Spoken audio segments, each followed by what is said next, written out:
தமிழ்நாட்டில் இருக்கக்கூடிய 234 தொகுதிகளையும் என்னுடைய தொகுதிகளாக நினைத்து எங்களுக்கு வாக்களித்தவர்கள் வாக்களிக்காதவர்கள் என பிரித்து பார்க்காமல் நான் செயலாற்றி இருக்கிறேன். இந்த மிகப்பெரிய வாய்ப்பை தந்த தமிழ்நாடு மக்கள் அனைவருக்கும் என்னுடைய மனமார்ந்த நன்றிகளை நான் தெரிவித்துக் கொள்கிறேன். மக்கள் பணியானாலும் சரி, வருகின்ற தேர்தல் பணிகளானாலும் சரி, என்னில் ஒரு பாதியாய் இயக்கத்தின் வளர்ச்சிக்கும் ஆட்சியின் சிறப்பிற்கும் உறுதுணையாக நிற்கும் மாண்புமிகு துணை முதலமைச்சர் அவர்களுக்கு என்னுடைய பாராட்டுக்கள், நன்றிகள். முக்கியமாக பல்வேறு திட்டங்களை நாங்கள் உருவாக்கினாலும் அவை சிந்தாமல் சிதறாமல் மக்களிடம் சென்றடைவதற்கு முழு ஒத்துழைப்பு நல்கிய அனைத்து மாண்புமிகு அமைச்சர் பெருமக்களுக்கும் என்னுடைய நன்றிகளை தெரிவித்துக் கொள்கிறேன். நாளைய தமிழ்நாடு நிச்சயம் நெஞ்சில் தாங்கி நம்மை வரவேற்க நம்பிக்கை எனக்கு இருக்கிறது.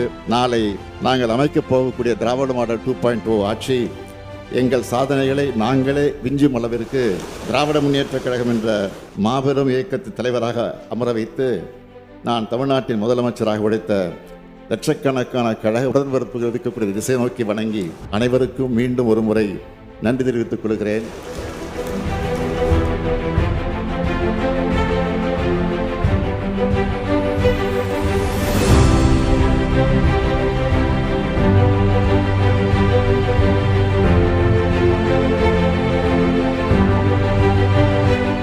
நான் கலைவாணர் அரங்கத்தில் எத்தனையோ நிகழ்ச்சியில் கலந்து கொண்டிருக்கிறேன். ஆனால் இப்படிப்பட்ட ஒரு மகிழ்ச்சியான ஒரு கூட்டத்தை நான் இதுவரைக்கும் கலைவாணர் அரங்கத்தில் இதுவரைக்கும் பார்த்ததே கிடையாது. இன்னைக்கு மகிழ்ச்சியோடு எப்படி இருந்திருக்கீங்களோ, இணையர்களாக எப்படி இணைஞ்சிருக்கீங்களோ, நீங்கள் மட்டும் இல்லை, இங்கே வந்திருக்கக்கூடிய உங்களுடைய உற்றார் உறவினர்கள், பெற்றோர்கள், அவங்களும் இன்னைக்கு மகிழ்ச்சியாக அமர்ந்திருக்கிறாங்க. இதே போல எப்பொழுதுமே இதே மகிழ்ச்சியோடு இந்த இணையர்கள் இருக்க வேண்டும் என்று நான் வாழ்த்தி கொண்டு, ஒருத்தருக்கு ஒருத்தர் விட்டு கொடுத்து, எதுக்கு விட்டு கொடுக்கணுமோ அதுக்கு மட்டும் விட்டு கொடுத்து, எதுக்கு உரிமைகளை விட்டு கொடுக்க கூடாதோ அதற்கு தைரியமா சண்டை போட்டு அந்த உரிமையை விட்டு கொடுக்காம தன்மானத்தோடு சுயமரியாதையோடு ஒவ்வொருத்தரும் நீங்க உங்களுடைய வாழ்க்கையை அமைச்சு கொள்ள வேண்டும்.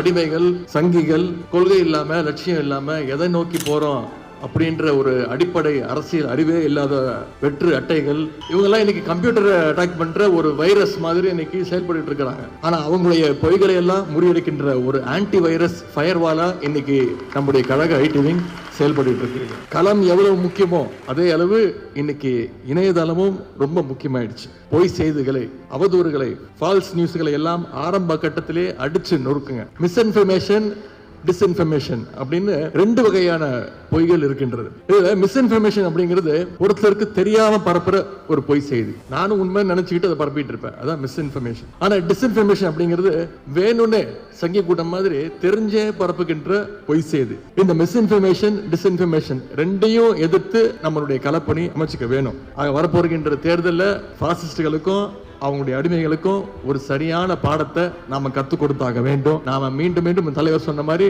டெல்லிக்கு தமிழ்நாடு என்னைக்குமே அவுட் ஆஃப் கண்ட்ரோல் தான் அப்படிங்கறத நாம நிரூபிச்சு காட்டணும்.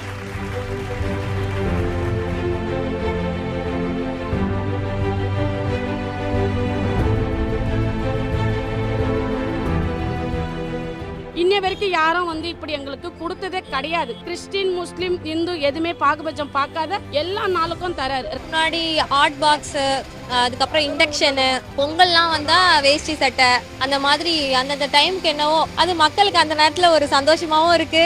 அது ஒரு என்ஜாய் தான் பண்றோம் நாங்க. ஆக்சுவலி தீபாவளி, பொங்கல் ஆனா தாய் வீட்ல இருந்து வருதோ இல்லையோ எங்க அண்ணன் எங்களுக்கு எல்லாமே கொடுத்துருக்காரு. ரிப்ளிகேஷன்ல மோஸ்ட்லி எல்லாமே உடனே நடந்திருக்கு. இயர்லி அவங்க எல்லாமே பண்ணிட்டு தான் இருக்காங்க. ஜனவரி மந்த் கம்பல்சரி ஏதாவது பண்றாங்க. அவங்க மகளிருக்கு தான் முக்கியத்துவம் கொடுக்குறாங்களே, அதுக்கப்புறம் தான் ஆண்கள்லாம், ஃபர்ஸ்ட் பெண்கள்லாம். திமுகனாலே பெண்கள் தான். எங்க திருவல்லிக்கேணி தொகுதிக்கு தேடாமல் கிடைத்த வரும் அவரு, தெரியாம தெரியாமல் கூட நாங்க தொலைத்து விட மாட்டோம். கூட 5000 ரூபாய் போட்டாங்க, கொஞ்சம் பயன்ஃபுல்லா இருந்துச்சு. குழந்தைங்களுக்கு ஹாஸ்பிட்டல் செலவுக்குலாம் உதவுச்சு.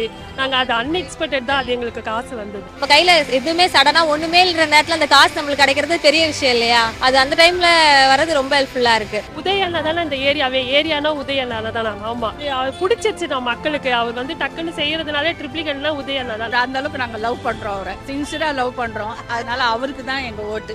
எனக்கு அவர் பிள்ளையா தான் இருப்பாரு, எங்களுக்கு ஒரு பிள்ளையா இருந்து எங்களுக்கு கை தூக்கி கொடுக்கறாரு. செல்ல பிள்ளைனா இந்த ட்ரிப்ளிகன்ல அவர் தான். கண்டிப்பா திரும்ப அவரே வரணும்ன்றதா எங்க ஆசை. எங்களுக்காக நிறைய பண்ணியிருக்காரு, கேட்காமலே நிறைய பண்ணிட்டு இருக்காரு. எங்க சிஎம் சாருக்கு இனிய பிறந்த நாள் வாழ்த்துக்கள். இன்று போல் என்றும் பல்லாண்டு வாழ்க நீங்க.